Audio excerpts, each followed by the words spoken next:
Welcome to Bethel Online Education Hub. Learn anytime, anywhere. Don't forget to like, comment, share, and subscribe for more. Let's learn together, the Bethel way. This is Lesson 8 of Media and Information Literacy, entitled Opportunities, Challenges, and Threats. Modern professionals, students, and adults use online materials to gather the needed information for any research work. The internet has made research work easier. Is this a sign of progress? Some would say that the use of technology is not always a sign of progress. For them, the use of traditional methods such as government documents, minutes of the meeting, journalistic writings, eyewitness accounts, and other information sources is more effective than the use of modern technology, specifically the internet. Today, we are going to discuss the opportunities in using the internet. First is online shopping. Through online shopping and by using a web browser, consumers can directly buy goods over the internet. So ito yung paggamit nyo ng Lazada, ng Shopee, o kaya ng TikTok, o kahit ano pang app kung saan pwede kayong mag-shopping. Second, citizen journalism. It is the collection, dissemination, and analysis of news and information by the general public, especially by means of internet. So, halimbawa, may balita. Hindi mo na lang siya mapapanood sa TV ngayon, hindi mo na lang siya mapapakinggan sa radyo. Pwede ka na rin makapanood ng balita at chismis sa internet. Another opportunity in using the internet is online education. With internet connection, anyone can earn a degree without having to attend face-to-face class session. So, kagaya ng ginagawa natin ngayon, hindi nyo na kailangan pumasok sa school araw-araw, especially kung may mga work kayo. Pwede kayong mag-aral in your own pace, kung anong oras kayo available. Tapos, meron din kasing mga available na libro or online courses kung saan pwede kayong mag-enroll and then after that, makaka-graduate. Besides from opportunities, meron din tayong challenges. So una, age inappropriate content. With the unbated spread of media, one has to be very careful about internet access. So meron diyang illegal content. The internet has also been and continues to be used by unscrupulous people to further their illegal activities like human trafficking, the use of force, fraud, or coercion to obtain a commercial sex act or labor, and child pornography. So ito number one na challenge ng paggamit ng internet. Kasi marami na kayong nakikilalang iba't ibang klase ng tao, hindi lang sa Pilipinas, pati sa ibang bansa, tapos yung iba dyan, scammer.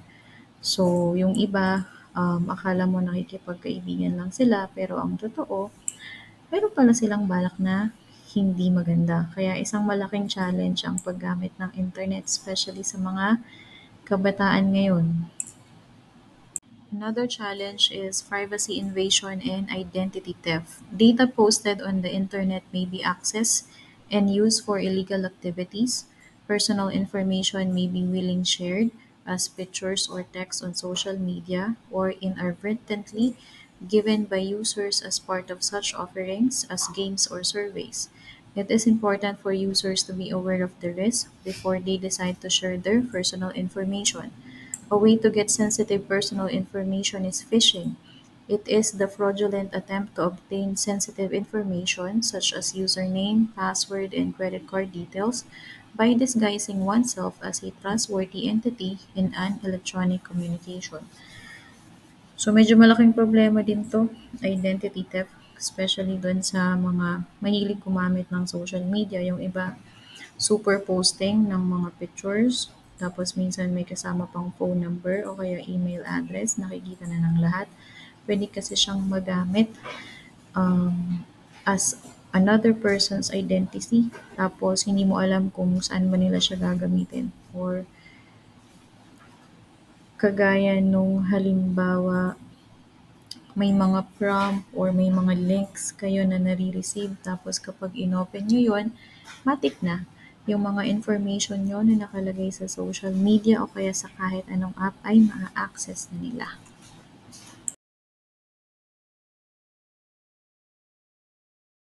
Here are some of the threats and risks of media and information. So, una, libel. A person commits libel if he or she, with malice, publishes a false statement that is damaging to another person's reputation, office, trade, business, or means of livelihood. In the Philippine Constitution, libel is a violation of Article 355 of the Revised Penal Code. Kung halimbawa may gumawa sa inyo nito, false information tungkol sa inyo, in-spread out sa internet o kaya sinisiraan kayo publicly regarding with your reputation o kaya niloko kayo, in-scam kayo, pwede nyo silang kasuhan ng libel. Next is piracy. Refers to the unauthorized duplication of copyrighted content that is then sold at substantially lower prices in the black market. It is illegally under the crime it is illegal under the cybercrime law, which states that acquiring any digital copy of any copyrighted material is punishable by fine from 200,000 pesos up to 500,000 pesos and 6 to 20 years in prison. So, naging uso to nung meron pa tayong mga compact disc o kaya DVDs na pinapanood natin. Tapos kasi 'di ba yung mga pelikula pwede mo siyang i-pirate tapos isa-save mo siya sa disc para mapanood ng iba. Yung iba binibenta nila yon 50 pesos sa kalye, minsan nga 35 lang siya. So hindi mo na kailangan pumunta ng sinihan para magbayad ng 400 to 500 pesos per head para lang mapanood yung pelikula. Kaya lang dahil may copyright ngayon, kapag halimbawa nahuli sila na nagpa-pirate sila ng kahit anong copy, makukulong sila tapos magbabayad pa sila ng piyansa. Ay hindi piyansa, ang babayaran nila ay multa na 200,000 pesos hanggang 500,000 pesos. The Cybercrime Prevention Act of 2012 or the Republic Act number 10175 covers all other online anomalies such as identity theft, child pornography, data misuse, cyber squatting, and other computer-related and internet-facilitated practices. Education, economic, social, and political aspects and influences of media and information literacy. Media innovation. What is innovation? It is the process of developing a new method or process of product that better serves existing uses or start to serve a previously unidentified need. So, pag sinabi mong innovation, para rin siyang pag-develop ng bagong method, bagong product, para mas makapag-serve pa ng better sa mga nangangailangan nito. Influence of media on education. Nowadays, media plays a crucial role in strengthening society as it helps us to know the current societal issues not only locally but also globally. It also enhances the teaching and learning processes inside the four walls of the classroom. Media comes in different forms, and each form affects the way people learn and interpret information. So ngayon, hindi ka na lang pwedeng mag-aral sa apat na sulok ng classroom nyo. Nandiyan na yung internet para mag-search ka. Halimbawa, may assignment kayo, o kaya kailangan mong mag-review, o kaya may na-miss kang lesson, tapos pwede mo siyang hanapin sa Google, yung certain information na yun. So, hindi lang sa Google, sa iba pang website. So, ang internet ay isang malaking tulong sa inyong pag-aaral kung gagamitin niyo siya sa tama. So next is the influence of media and literacy on society. Media's power appears unstoppable. Almost everyone is exposed to countless media images, advertisements, magazines, etc. With the advent of social media like Facebook, Instagram, Messenger, Twitter, email, and the likes, we are connected in ways that were not possible before. The communication line is always open. Because of these necessary societal interactions, camaraderie and development of friendships are facilitated. So, hindi ka na lang nagkakaroon ng kaibigan sa Pilipinas, nakakamit ka rin ng iba't ibang klase ng tao sa buong mundo. Yung iba, nagiging friends nyo. Tapos yung iba, nagiging love life nyo. So, may tulong din naman yung paggamit ng media sa society.